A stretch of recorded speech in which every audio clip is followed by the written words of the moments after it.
Kulihat tangan kanannya memegang pipinya, yaitu dia mengusap air mata. Pak Tarno tidak bisa melihat wajah dari laki-laki tersebut, seperti ada yang menghalangi pandangannya ketika melihat lurus ke arah wajah laki-laki tersebut. Yang sebelumnya Pak Tarno duduk di kursi yang megah, besar, dan empuk, kini ia merasa sakit karena dia duduk di atas lempengan rel kereta api. Assalamualaikum warahmatullahi wabarakatuh. Apa kabar semuanya? Semoga semuanya selalu disehatkan badannya dan dilancarkan rezekinya. Bicara tentang jalur lintas selatan yang ada di Pulau Jawa, selain panjangnya jalur tersebut, ada juga cerita mengerikan yang dialami oleh pengendara-pengendara yang melewati jalan tersebut. Dan di video kali ini, gua akan membawakan cerita mengerikan yang dialami oleh pengendara yang melewati jalur tersebut. Oke, nama dan video kali ini sudah disamarkan untuk kepentingan privasi. Dan buat kalian yang belum subscribe, silahkan di subscribe dulu channel ini agar gue semangat bikin videonya. Dan tidak lupa juga, buat kalian yang punya pengalaman horor, silahkan dikirim ceritanya ke email di bawah ini, atau langsung saja DM ke IG Kawimana untuk dibawakan di channel ini. Oke, langsung saja cerita horor dimulai.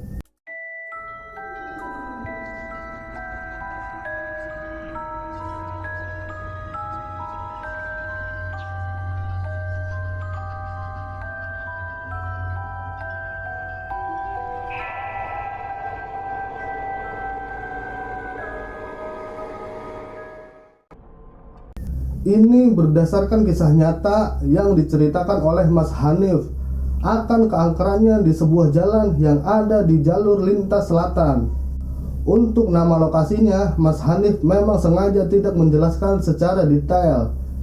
Dia hanya memberikan sedikit inisial untuk menjaga kerahasiaannya agar tidak terjadi kesalahpahaman. Namaku Hanif, aku merupakan orang Tambak Banyumas, lebih tepatnya berada di selatan Banyumas, Jawa Tengah. Di sekitar daerahku terdapat suatu jalan yang membentuk setengah lingkaran dengan inisial S. Dan jalan tersebut sudah memakan banyak korban. Banyak dari korban tersebut yang selamat, dan ada pula korban yang tidak selamat. Ini adalah kisah nyata dari beberapa pengalaman orang yang pernah mengalami sendiri keangkeran dari jalan tersebut. Mas Hanif menceritakan sejarah asal-muasal jalan tersebut dari seorang tetangganya yang lebih mengetahui yang bernama sebut saja Pak Karyo. Sebelum dibangun menjadi sebuah jalan lintas selatan, jalan tersebut adalah sebuah pekarangan yang bersebelahan dengan pemakaman, yang akhirnya pemakaman tersebut dibelah untuk dijadikan jalan dengan posisi di sisi satunya adalah pekarangan dan di sisi lainnya adalah sisa pemakaman dan jalan tersebut. Jadi jalan tersebut seutuhnya itu pemakaman. Menurut keterangan Mas Hanif, sebagian besar dari makam tersebut dipindahkan, dan ada beberapa makam yang tidak dipindahkan dikarenakan tidak adanya tanda patok ataupun sanak saudara yang bertanggung jawab. Jadi hanya makam yang terlihat dengan patok dan atas persetujuan dari pihak keluarga yang dipindahkan. Ada cerita lain di balik pemindahan pemakaman tersebut. Mas Adi dan istrinya sedang mengendarai mobil melewati jalan tersebut pada malam hari. Istrinya melihat ada orang yang menjemur padi malam hari pada pukul 10 malam di sisi jalan sebelum pemakaman. Sang istri pun heran melihat pemandangan tersebut. "Pah, kok ada padi di pinggir jalan gini?" Mendengar pertanyaan sang istri, Mas Adi pun mengikuti pandangan sang istri, dan Mas Adi pun melihat apa yang dilihat istrinya. Dia melihat banyaknya padi di atas karung putih yang berada di sisi jalan. "Itu padinya lagi dijemur," ucap Mas Adi dengan spontan. "Jemur padi kok malam hari sih, Pak?" jawab sang istri, membuat Mas Adi tersadar bahwa saat ini memang malam hari. Tanpa sengaja, Mas Adi menginjak rem secara mendadak dan membuat mobil tersebut berhenti. Karena dia penasaran, masa ada orang malam hari begini menjemur padi di pinggir jalan. Tapi ketika Mas Adi turun dari mobil, dia melihat sisi seberang dan seketika pandangannya berubah. Dia tidak melihat ada orang ataupun padi. Yang dia lihat hanyalah rumput ilalang yang berada di pinggir jalan. Mas Adi pun terdiam, mematung melihat pandangannya berubah dan terburu-buru kembali ke dalam mobil dengan wajah yang ketakutan.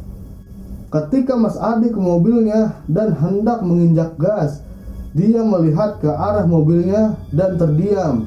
Mas Adi terdiam melihat ke depan, dan Mas Adi pun berusaha meraih tangan sang istri yang berada di sampingnya tanpa bisa mengalihkan pandangannya.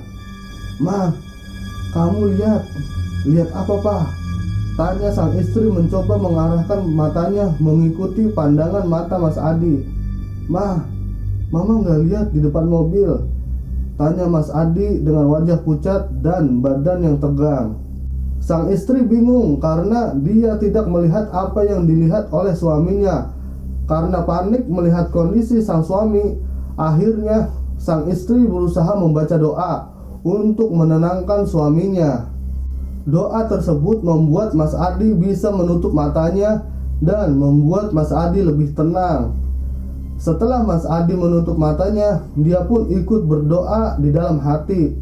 Setelah Mas Adi merasa tenang, dia membuka matanya dan mengucap rasa syukur.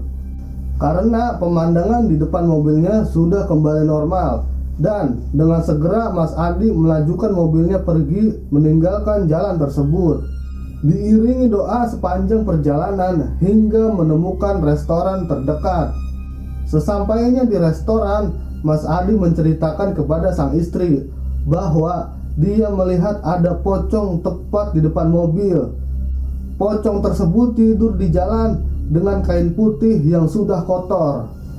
Pada awalnya pocong tersebut diam, tapi ketika Mas Adi semakin panik, pocong itu segera perlahan bergerak, mulai menggerakkan badannya hingga perlahan berguling mendekati mobil. Tapi setelah istrinya membaca doa, membuat pocong tersebut berhenti dan seketika pandangannya memudar. Pak Karyo pernah melewati jalan tersebut ketika malam hari, dikarenakan satu-satunya jalan untuk kembali ke rumahnya adalah melewati jalan tersebut. Pak Karyo sudah mengetahui rumit tentang jalan tersebut karena beliau pulang larut malam dan memang harus melewati jalan tersebut. Akhirnya beliau memantapkan hatinya agar berani untuk melalui jalan tersebut. Ketika Pak Karyo hampir melewati jalan tersebut, beliau melihat ada keramaian di pinggir jalan yang merupakan pemakaman. Tapi pada saat itu Pak Karyo tidak ingat jika pinggir tersebut adalah pemakaman. Pak Karyo heran melihat banyaknya orang dan Pak Karyo penasaran karena memang di jalur tersebut sering terjadi kecelakaan. Jadi yang dipikirkan Pak Karyo pada saat itu adalah mungkin ada orang kecelakaan. Pandangan mata Pak Karyo masih fokus melihat kerumunan orang tersebut. Dan ketika berada di sampingnya, Pak Karyo pun baru menyadari bahwa kerumunan orang tersebut bukanlah kecelakaan, melainkan sebuah pasar. Pak Karyo kembali memejamkan penglihatannya karena beliau warga asli dari daerah tersebut dan tahu di mana letak pasar. "Sejak kapan ada pasar di sini?" tanyanya dalam hati. Pak Karyo berhenti ketika menyadari bahwa kerumunan orang tersebut merupakan pasar. Beliau lebih mengamati pasar tersebut, tetapi tetap berada di posisinya, yaitu di seberang pinggir jalan tersebut. Pak Karyo memperhatikan pasar tersebut memang pasar pada umumnya, tapi beliau masih belum mengerti sejak kapan ada pasar malam di daerah ini. Pak Karyo melihat ada orang yang berjualan sayuran di sana. Ada orang yang membawa barang dagangannya di atas kepala. Ada anak kecil yang sedang berlarian di area pasar tersebut. Ketika sedang asik memperhatikan kegiatan di pasar tersebut, Pak Karyo heran ketika melihat seorang pembeli sayur. Melihat tangannya yang pucat memberikan selembar uang kepada penjual, Pak Karyo langsung menaikkan pandangannya ke arah wajah wanita tersebut. Dan wajahnya pun terlihat jelas sangat pucat, walaupun dengan senyuman di wajahnya. "Kok pucat? Mungkin lagi sakit?" tanya dalam hati Pak Karyo. Pak Karyo pun mengalihkan pandangannya ke wajah sang penjual. Penjual tersebut memejamkan matanya. Wajahnya terlihat ramah dan banyak sekali kerutan, tapi wajahnya pucat sama dengan wajah pembeli tersebut. Akhirnya Pak Karyo mengalihkan pandangannya ke wajah semua orang yang ada di sini. Dan kagetnya Pak Karyo, ternyata semua orang yang ada di sini berwajah pucat, hampir semua orang. Karena merasa ada yang tidak beres, akhirnya Pak Karyo kembali melanjutkan perjalanannya pulang ke rumah. Dan dia meninggalkan pasar tersebut. Pak Karyo sempat menoleh kembali ke belakang. Ketika sudah berjarak lumayan jauh dan kerumunan tersebut masih terlihat, akhirnya Pak Karyo melanjutkan perjalanannya kembali untuk pulang ke rumahnya. Keesokan harinya, Pak Karyo bertanya kepada sang istri mengenai pasar yang dilihatnya malam itu. "Bu, ibu tahu nggak di jalan itu ada pasar?" tanya Pak Karyo.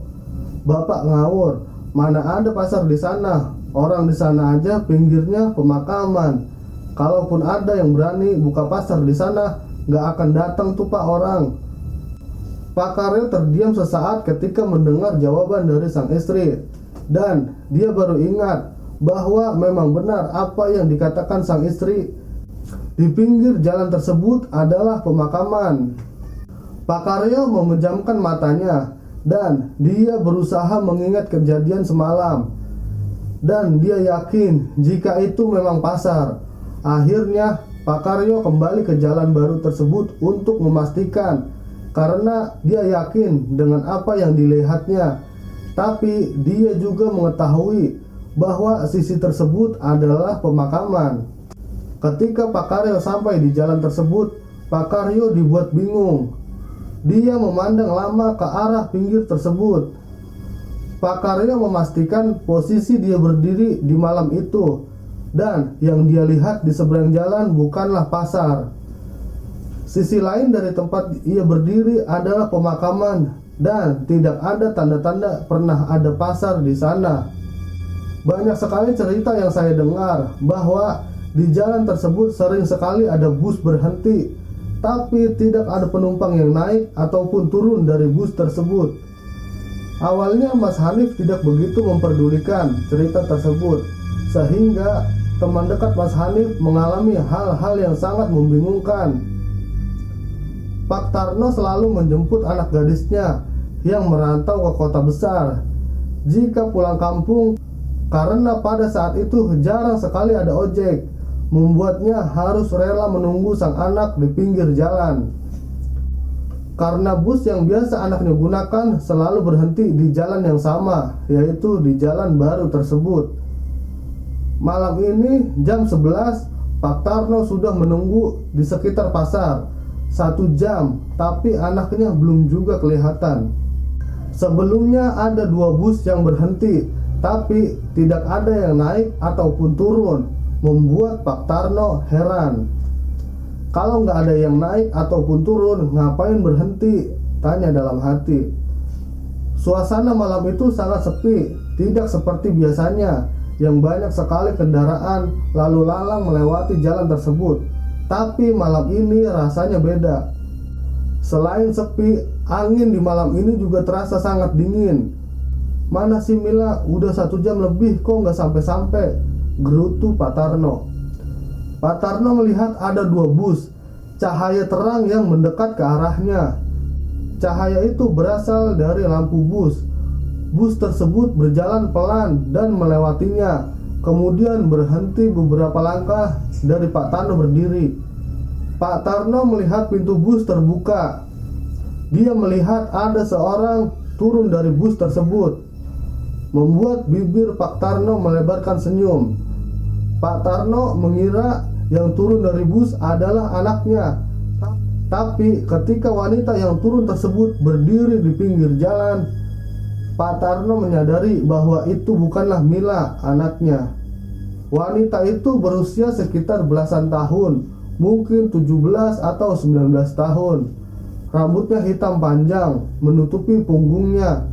Kulitnya putih, tapi lebih ke arah pucat. Wajahnya begitu polos. Dia berdiri di pinggir jalan dengan memegang satu buah tas besar dan sebuah tas selendang yang lumayan besar. Wajahnya seperti kebingungan.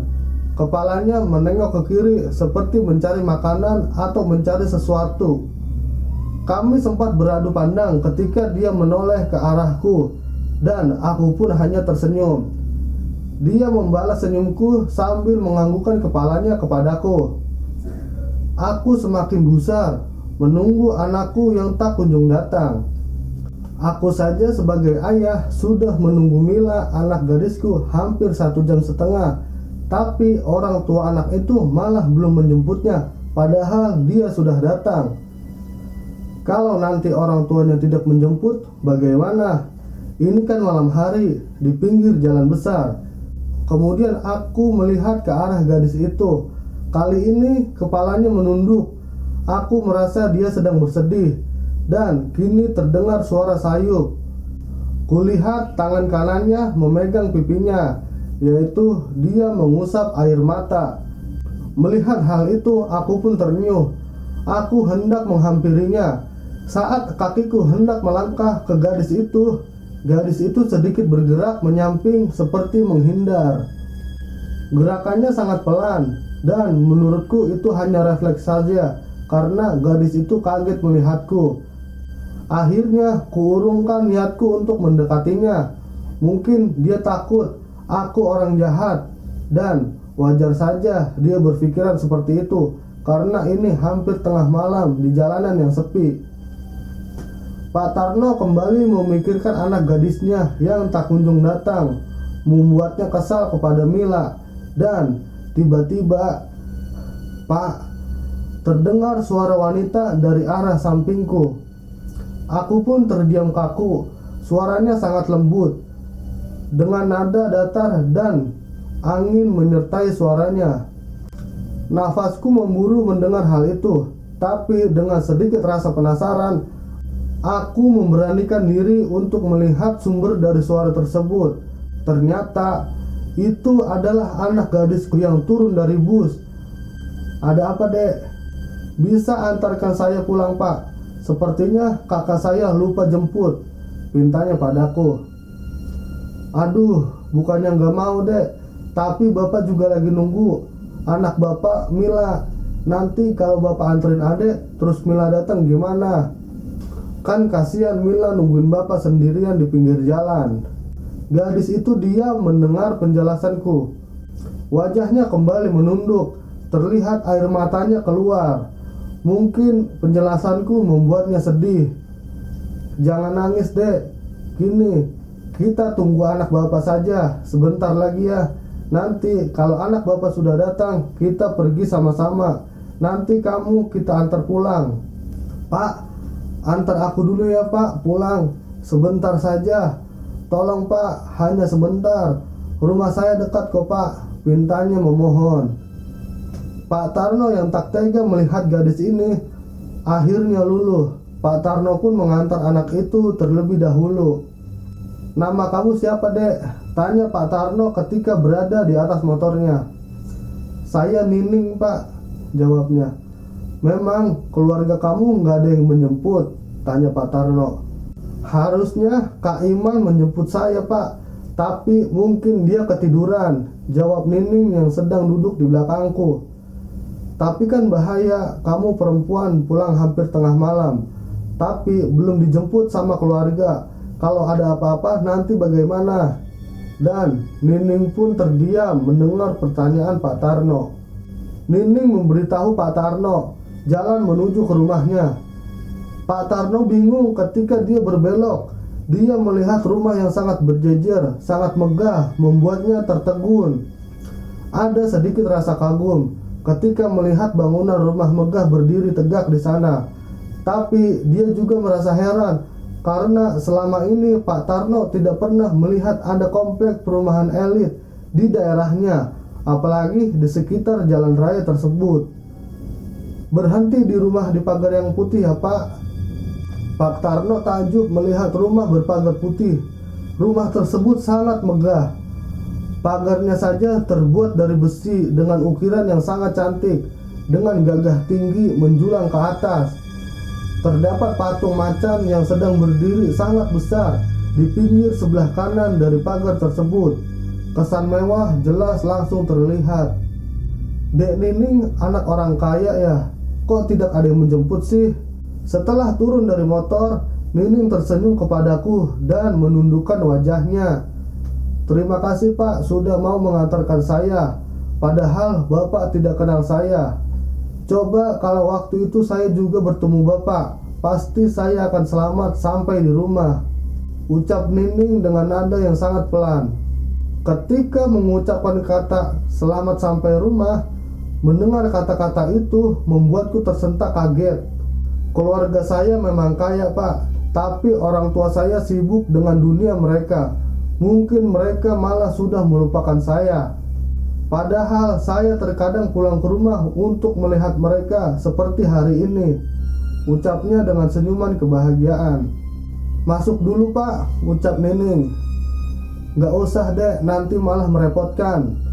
Sebentar saja Pak, sebagai ucapan terima kasih saya, ucap Nining.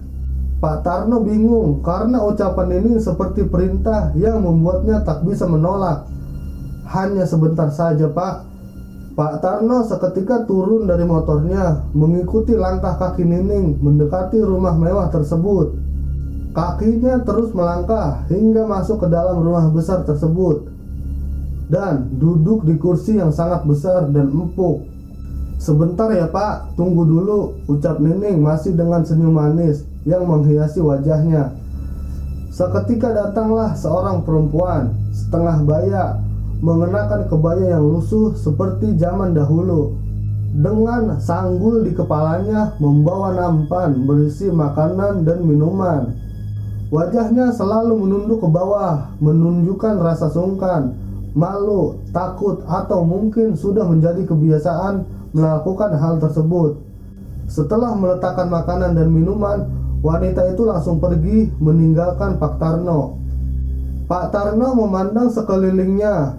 Rumah ini sangat tinggi, lampu yang tergantung di tengah terlihat mewah, besar, dan tinggi sekali. Tetapi penerangannya redup. Seketika Nining kembali menghampiri Pak Tarno bersama seorang laki-laki dengan perawakan badan besar, tinggi, dan hitam. Pak Tarno tidak bisa melihat wajah dari laki-laki tersebut, seperti ada yang menghalangi pandangannya ketika melihat lurus ke arah wajah laki-laki tersebut. Tapi ada yang aneh, ada yang berbeda dari Nining. Pak Tarno masih memperhatikan Nining bersama laki-laki tersebut, berjalan menghampirinya. Silahkan Pak, diminum dulu, makanannya juga dicicipi, ucap Nining dengan senyum. Tapi setelah itu Bapak pulang ya dek, sudah malam, ucap Pak Tarno. Karena hatinya merasa tidak tenang dan ingin segera pergi dari sana. Pak Tarno mengangkat gelas yang disuguhkan. Ketika bibir gelas tersebut sudah ada di depan bibirnya, tak sengaja mata Pak Tarno melihat ke bawah yang mengarah kepada kaki Nining dan laki-laki tersebut, membuatnya tersentak kaget hingga menjatuhkan gelas yang berada di tangannya dengan menyebut istighfar. Astagfirullahaladzim. Seketika semua berubah menjadi gelap. Yang semula Pak Tarno berada di rumah megah dengan lampu kristal menghiasi atasnya, kini berubah menjadi hamparan langit dengan bintang. Ketika Pak Tarno melihat di sekelilingnya, ternyata dia sudah berada di hamparan tanah kosong dengan rumput ilalang. Yang sebelumnya Pak Tarno duduk di kursi yang megah, besar, dan empuk, Kini ia merasa sakit karena dia duduk di atas lempengan rel kereta api. Pak Tarno tertegun melihat sekitarnya karena dia duduk di rel kereta api yang berada di tengah jalan. Dia merasa kebingungan dengan apa yang telah dialaminya. Sedikit tambahan yang dilihat oleh Pak Tarno ketika dia hendak meminum air tersebut. Mata Pak Tarno sengaja melihat ke arah kaki Nining dan laki-laki tersebut. Pak Tarno melihat Nining tidak memiliki kaki, hanya terlihat potongan kain yang berwarna putih melayang. Sedangkan laki-laki yang bersama Nining, bagian bawahnya terlihat berbulu, lebat tanpa terlihat kulit kakinya. Yang dilihat oleh mata Pak Tarno hanya bulu yang lebar dan panjang. Dan Pak Tarno melihat ujung bulu tersebut tidak menyentuh tanah. Jadi mereka berdua melayang, bukan berjalan. Gimana guys ceritanya? Merinding gak tuh? Terima kasih buat Tengap Tenguk karena telah mengizinkan ceritanya untuk dibawakan di channel ini. Semoga kita semua dalam keadaan sehat dan baik-baik saja. Ambil baiknya, buang buruknya. Semoga kita semua dapat mengambil pelajaran dari setiap apa yang terjadi pada video ini. Dan buat kalian, jangan lupa makan dan tetap selalu jaga kesehatan. Oke, sampai bertemu di video-video selanjutnya.